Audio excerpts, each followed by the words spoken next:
Lucky bank के अंदर दाखिल तो हो गया था, लेकिन जब मैनेजर ने उससे पैसे निकालने के लिए कार्ड मांगा तो उसके पास कार्ड नहीं था। उसकी फटे हाल हालत देखकर पहले ही मैनेजर को गुस्सा आ रहा था और उसमें लकी ने ये डिमांड रख दी थी कि वो फिंगरप्रिंट से पैसे निकलवाना चाहता था। लेकिन पानी तब सर के ऊपर से निकल गया जब उंगली मैच नहीं हुई। मैनेजर ने फ़ोन निकाला और पुलिस को फ़ोन लगाने लगा। अरे अरे ये क्या कर रहे हो? देखिए सर, मेरी बात सुनिए, मैं कोई क्रिमिनल नहीं हूँ। हो सकता है मैंने गलत उंगली लगा दी हो, बस आप मेरे को एक लास्ट बार फिंगरप्रिंट लगाने दो प्लीज़। लकी ने उसके सामने हाथ जोड़ते हुए कहा, देख, ये उंगली भी अगर नहीं लगी ना तो फिर ये मत कहना कि मैं अगली उंगली भी ट्राई करके देखता हूँ। बार बार ऐसा नहीं चलने वाला है। अगर ये वाली काम नहीं की तो मैं सीधा पुलिस को फ़ोन करने वाला हूँ अभी। मैनेजर ने लकी को धमकाते हुए कहा। उसने अपने एक हाथ में मशीन और दूसरे हाथ में मोबाइल फ़ोन पकड़ा हुआ था। उसने अपने स्क्रीन पर पुलिस का नंबर खोल रखा था और उसका अंगूठा हरे बटन पर ही टिका हुआ था। इधर लकी ने अपने सीधे हाथ की उंगली को अपने पैंट से साफ किया और भगवान का नाम लेकर उसे उस मशीन पर लगा दिया। जैसे ही उसकी उंगली उस मशीन पर पड़ी, अब की बार फिर मशीन से एक आवाज़ आई और वो चमक कर हरी हो उठी। तभी मैनेजर के मोबाइल पर एक मैसेज आया। मैनेजर ने उस मैसेज को पढ़ना शुरू किया। Verification successful. खाता एक, नाम लक्ष्मण लाल अग्रवाल, खाता नंबर 01104। जैसे ही मैनेजर ने इस मैसेज को देखा, उसकी आंखें फटी की फटी रह गई थी। उस मशीन पर चमकती लाइट को देखते हुए लकी की आंखें भी चमक आई थी। लकी उस हरी बत्ती को देखते ही झूम उठा था और फिर उसने मैनेजर को घूर कर देखा। उसके दिमाग में वो सारी बातें चल रही थी जो मैनेजर उसे अभी थोड़ी देर पहले सुना रहा था। इधर मैनेजर ने उसके आगे हाथ जोड़े और खिसिया कर हंसते हुए कहा, लक्ष्मण सर, प्लीज़ मुझे माफ़ कर देना सर। मैं इस ब्रांच में नया आया हूँ और इसलिए मुझे मालूम नहीं था कि आप कौन हो। मैं इस ब्रांच का कस्टमर मैनेजर शशिकांत वर्मा हूँ। प्लीज़ आगे भी मेरा ध्यान रखना सर, प्लीज़। Sorry sir. हाँ हाँ ठीक है, तो मुझे ये बताओ कि मेरे खाते में कितने पैसे रखे हुए हैं, लकी ने कहा और वो अब सोफे पर बैठ गया। मैनेजर उसके सामने ही खड़ा हुआ था और उसके खाते की जानकारी अपने फ़ोन पर ही निकाल रहा था। उसने अपने फ़ोन पर इधर उधर कुछ उंगलियां चलाई और बोला, हो गया सर, आपके खाते में इस वक्त 90,80,70,650 रुपये रखे हुए हैं सर। शशिकांत के खुद के होश इतनी बड़ी रकम को देखने के बाद उड़ गए थे। उसे विश्वास नहीं हो रहा था कि इस आदमी के खाते में इतना पैसा भी हो सकता था। लकी की शक्ल देखकर तो यही लग रहा था कि उसकी उम्र 20 से 22 साल से ज़्यादा नहीं थी। ऐसे में अगर उसके खाते में इतना सारा पैसा रखा हुआ था तो ये वाकई बहुत बड़ी बात थी। शशिकांत अपने मन में ये सोच रहा था कि दुनिया के 99% लोग ही अपनी पूरी ज़िंदगी काम करने के बाद भी इतना पैसा नहीं कमा सकते थे जितना कि लकी के खाते में इतनी छोटी सी उम्र में रखा हुआ था। लेकिन लकी ने इधर जब उसके फ़ोन में अपने खाते पर पड़ी हुई जानकारी को देखा तो उसे कुछ अजीब सा लगा। उसे लग रहा था कि उसे तुरंत इतने पैसों के हिसाब से अब अपनी ज़िंदगी को ढालने की कोशिश करनी शुरू कर देनी चाहिए, वरना उसके साथ वही होने वाला था जो आज बैंक में उसके साथ हुआ था। अरे अरे सर, खाते में पैसे के अलावा और भी चीज़ें हैं जो मैं आपको बताना चाहता हूँ सर। मैनेजर ने फिर से अपनी फ़ोन पर उंगलियां फिराई और बोला, सर एक तो आपके खाते में एक फरारी जुड़ी हुई दिखा रहा है सर। इसके अलावा आपके खाते में 2 किलो सोने की 100 ईंटें रखी हुई हैं, 5 किलो सोने की 20 ईंटें, पिकासो की 3 असली पेंटिंग हैं, 20 हीरे हैं 24 कैरेट के और भी बहुत कुछ है सर। मैनेजर ने हाफते हुए और अपने पसीने साफ करते हुए कहा। इतना सारा धन देखने के बाद शशिकांत की आंखें तो बाहर ही निकल आई थी। उसने कभी लकी जितना अमीर आदमी अपनी जिंदगी में नहीं देखा था। जितना पैसा और सोना और जायदाद उसके पास था, उसका 10% भी इस ब्रांच में किसी और के पास नहीं था। चलो मुझे एक कार्ड दे दो तुम, लकी ने अपने दोनों हाथों को अपने सिर के पीछे रखते हुए कहा। जी जी सर, मैं अभी आपके लिए एक नया कार्ड बनवा देता हूँ सर, मुझे बस 10 मिनट दीजिए सर, बस 10 मिनट, शशिकांत ने कहा और फिर लकी के सामने ही निकल गया। जितनी देर में लकी ने अपने फ़ोन पर फिर से उस मैसेज को खोलकर देखा, उतनी ही देर में मैनेजर उसके लिए एक चमकता हुआ सुप्रीम कार्ड लेकर उसके सामने आ गया था। लेकिन उस कार्ड को देखने के बाद ना जाने क्यों मैनेजर को ऐसा लग रहा था कि यह कार्ड लकी की संपत्ति के आगे कुछ भी नहीं था। फिर भी मैनेजर इसमें कुछ नहीं कर सकता था क्योंकि वो जानता था कि उसके पास इस ब्रांच में इससे बड़ा और कोई कार्ड नहीं था। इसलिए फ़िलहाल वो लकी को यही दे सकता था। उसने उस कार्ड पर लकी का पूरा नाम लक्ष्मण लाल अग्रवाल गुदवा दिया था। लीजिए सर आपका कार्ड, पासवर्ड वगैरह सर आपको ईमेल पे मिल जाएगा। शशिकांत ने मुस्कुराते हुए कहा और वो लकी के सामने हाथ बांधकर खड़ा हो गया। इधर लकी ने उस कार्ड को उलट पलट कर देखा और फिर अपनी जगह से खड़ा होकर वो बाहर निकलने लगा। शशिकांत का मन तो यही कर रहा था कि वो उसे दरवाजे तक छोड़ने जाए, लेकिन उसकी ड्यूटी इसी ऑफिस में थी और वो किसी को बाहर छोड़ने नहीं जा सकता था। फिर भी वो लकी के लिए दरवाज़ा खोलने के लिए आगे आ गया था। इधर यास्मीन अपने कैबिन में अपना सिर पकड़े हुए बैठी थी। उसे समझ नहीं आ रहा था कि आखिर अंदर चल क्या रहा था। एक पल को तो उसे लगा कि लकी पागल नहीं बल्कि बदमाश था कोई, और उसने शशिकांत को बंदी बना लिया था। लेकिन जब वो लकी के लिए कार्ड लाने के लिए अपने दफ्तर से बाहर आया तो यास्मीन को लगा कि कुछ गड़बड़ नहीं हुई थी। फिर ये इतनी जल्दी में कहाँ जा रहे हैं? उसने अपने आप से पूछा। शशिकांत को सुरक्षित देख बैंक के बाकी लोग भी दरवाजे पर से पीछे हट गए थे। वैसे भी उसे देखते ही सब लोग अपनी अपनी जगह पर वापस दौड़े चले जाते थे।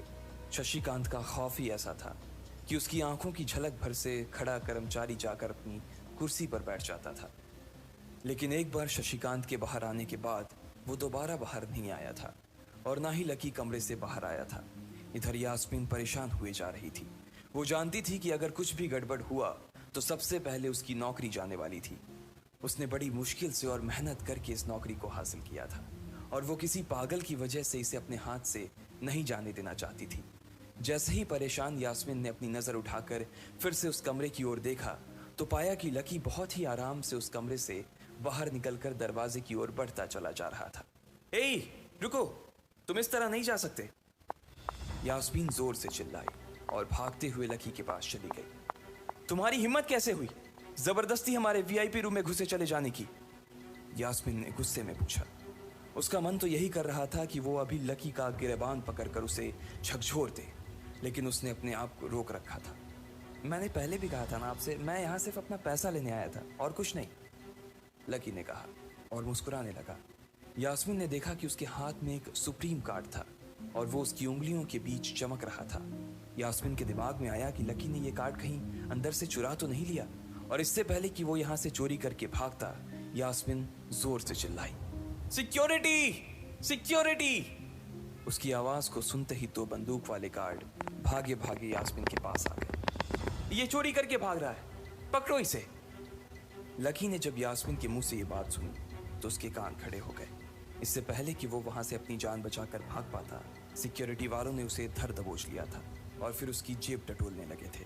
इधर यास्मीन ने देखा कि उस सुप्रीम कार्ड पर उसने अपना नाम भी गुदवा लिया था।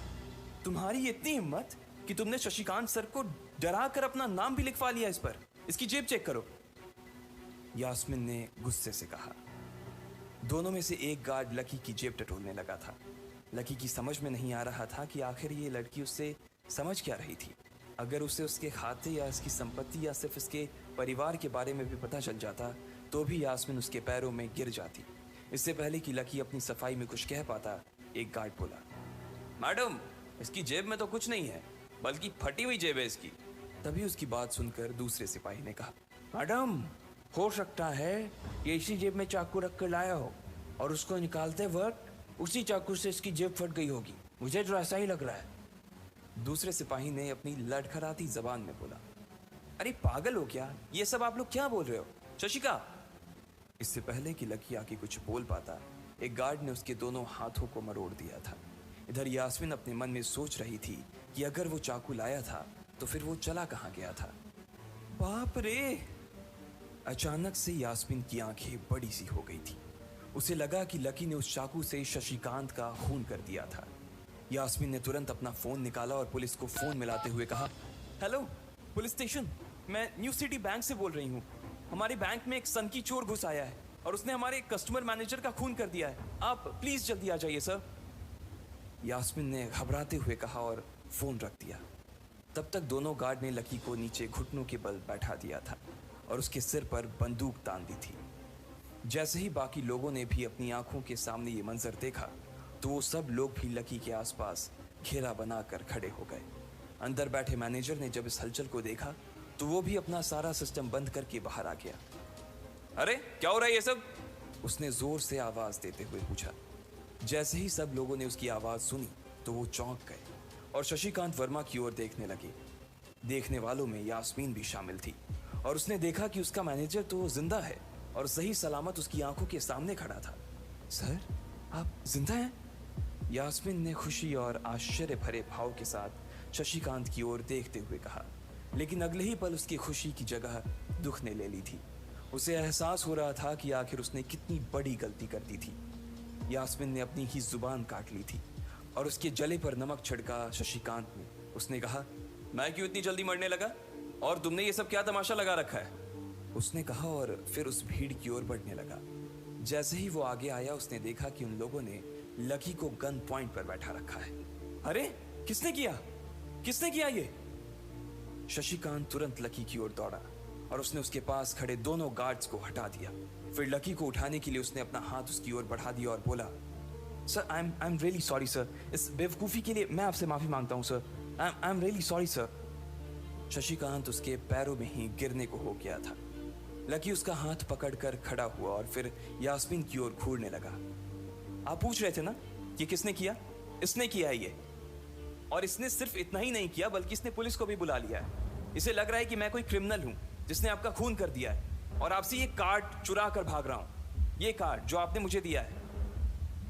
लकी ने यास्मीन की ओर उंगली दिखाते हुए गुस्से में कहा। अचानक ही सब लोग थोड़ा पीछे हटकर यास्मीन को देखने लगे थे।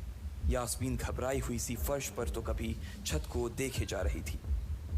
यास्मीन, जो मैं सुन रहा हूं क्या वो सच है?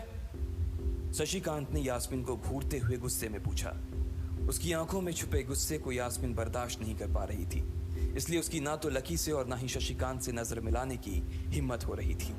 फिर भी वो जानती थी कि उसका चुप रहना इस वक्त उसके लिए बहुत खतरनाक हो सकता था, इसलिए उसने कहा, सर ये सब मेरी गलती है सर, ये मेरी बहुत बड़ी मिसअंडरस्टैंडिंग है सर। मुझे लगा कि ये ज़बरदस्ती अंदर घुस आया है और इसने आपके ऊपर हमला करके आपसे ज़बरदस्ती ये कार्ड बनवा लिया है और फिर आपको मार दिया है सर। यास्मीन ने घबराते हुए कहा। उसकी डरी सहमी सी आंखों में अब आंसू ही आ गए थे। मैनेजर ने जब उसकी ये बात सुनी तो उसने अपना सिर पकड़ लिया। यास्मीन जैसी समझदार लड़की इतनी बड़ी भूल कैसे कर सकती थी? उसने लकी को पहचाना ही नहीं था। खैर, मैनेजर को लगा कि इसमें उसकी कोई गलती नहीं थी। जब वो खुद लकी को नहीं पहचान पाया था तो फिर यास्मीन कैसे पहचान पाती? इसलिए उसने सोचा कि सबके सामने उसे कुछ कहने से अच्छा था कि वो यास्मीन को एक कोने में ले जाकर लकी की सच्चाई बताए। शशिकांत ने उसका हाथ पकड़ा और उसे खींच कर अपने साथ खंबे के पास ले गया और बोला, तुम्हें मालूम है ये कौन है? अरे ये लक्ष्मण अग्रवाल है, लक्ष्मण अग्रवाल खानदान का वारिस। तुम्हें पता है ना कि अग्रवाल खानदान का खाता हमारे बैंक की जितनी भी शाखाएं हैं उसमें सबसे बड़ा खाता है। यास्मीन ने जैसे ही ये नाम सुना उसके पैरों के नीचे से जमीन खिसक गई थी। वो जानती थी कि अगर न्यू सिटी बैंक इतनी ऊंचाइयों पर पहुंचा था तो उसके पीछे अग्रवाल खानदान का सबसे बड़ा हाथ था। इस बात का जिक्र उससे तब भी किया गया था जब उसने नौकरी ज्वाइन की थी। तुम्हें पता है इस लड़के के नाम पे कितनी प्रॉपर्टी है? ये अपने दम पर ना इस पूरे एरिया को खरीद सकता है, शशिकांत ने यास्मीन से कहा। यास्मीन जैसे जैसे लकी को देखी जा रही थी वो बड़ी बड़ी आंखों से उसे घूरे जा रही थी। लकी कभी उन दोनों को देख रहा था तो कभी अपने आसपास खड़े लोगों को देख रहा था। अब सबसे पहले तो पुलिस को फोन करो और उनसे कहो कि हमसे गलती हो गई थी।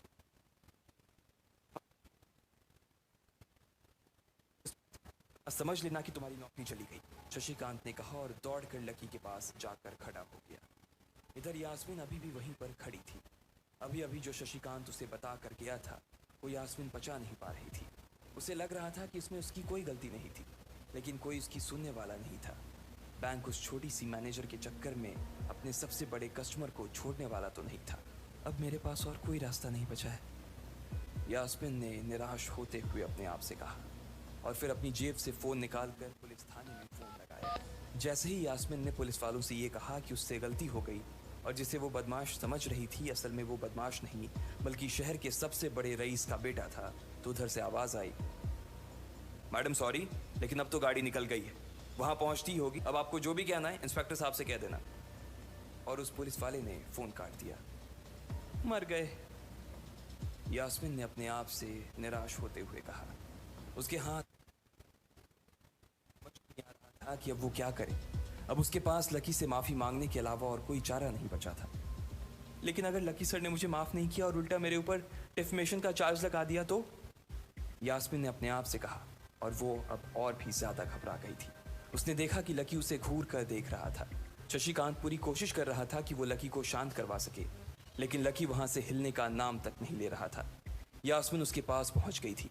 वैसे तो वो जानती थी कि उसे माफ़ी मांगने से उसकी किस्मत बदलने वाली तो थी नहीं, फिर भी उसने एक बार कोशिश करनी चाहिए और लकी से कहा, सर मैं आपको गलत समझ रही थी सर। एक्चुअली आपके। यास्मिन ने उसके कपड़े को देखा और एक सांस लेते हुए आगे बोली, सर प्लीज़ मुझे माफ़ कर दीजिए सर। मेरी इंटेंशन आपको हर्ट करने की बिल्कुल भी नहीं थी। मैं तो जो कुछ कर रही थी बैंक की सेफ्टी के लिए कर रही थी सर। यास्मिन ने किरकिराते हुए कहा और नीचे देखने लगी। इट्स ओके, कोई बात नहीं है, लकी ने कहा और उसके हाथ से अपना सुप्रीम कार्ड लेकर निकल गया। यास्मिन को अपने कानों पर तो विश्वास ही नहीं हो रहा था। वो मान ही नहीं पा रही थी कि लकी ने उसे माफ़ कर दिया था। उधर लकी को अपने आप पर विश्वास नहीं हो रहा था कि वो रातों रात इतना अमीर हो गया था। आखिर लकी इतने पैसों का क्या करने वाला था? क्या उसके खाते की बैलेंस की तरह वो भी रातों रात बदल जाता? ये पैसा उसकी ज़िंदगी को क्या दिशा देने वाले थे?